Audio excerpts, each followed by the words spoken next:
আর্থিকভাবে অসচ্ছল বার্সেলোনাকে ১৫ million euro বা ২১৭ কোটি টাকা জরিমানা করেছে ইউরোপীয় ক্লাব ফুটবলের নিয়ন্ত্রক সংস্থা উয়েফা।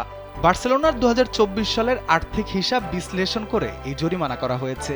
সতর্ক করা হয়েছে, আগামী ২ বছরে আর্থিক কাঠামো ঠিক না করলে অতিরিক্ত আরও ৪৫ মিলিয়ন ইউরো বা ৬৫০ কোটি টাকা জরিমানা করা হবে। এমনকি ৪ বছরের মধ্যে শর্ত পূরণ না হলে আরও ৮৬৬ কোটি টাকা জরিমানা দিতে হবে বার্সেলোনাকে। অন্যদিকে চেলসিকে গুনতে হবে ৩১ মিলিয়ন ইউরো বা ৪৪৮ কোটি টাকা জরিমানা। এর মধ্যে ২০ মিলিয়ন ইউরো ব্রেক ইভেন ব্যর্থতার জন্য ও বাকি ১১ মিলিয়ন ইউরো দল গঠনে অতিরিক্ত ব্যয়ের কারণে। রাজস্বের ৮০% সীমা অতিক্রম করে চেলসি খেলোয়াড় কেনায় ব্যয় করেছে বলে জানিয়েছে উয়েফা। অবশ্য চেলসি এক বিবৃতিতে জানিয়েছে তারা উয়েফার সঙ্গে স্বচ্ছভাবে কাজ করছে।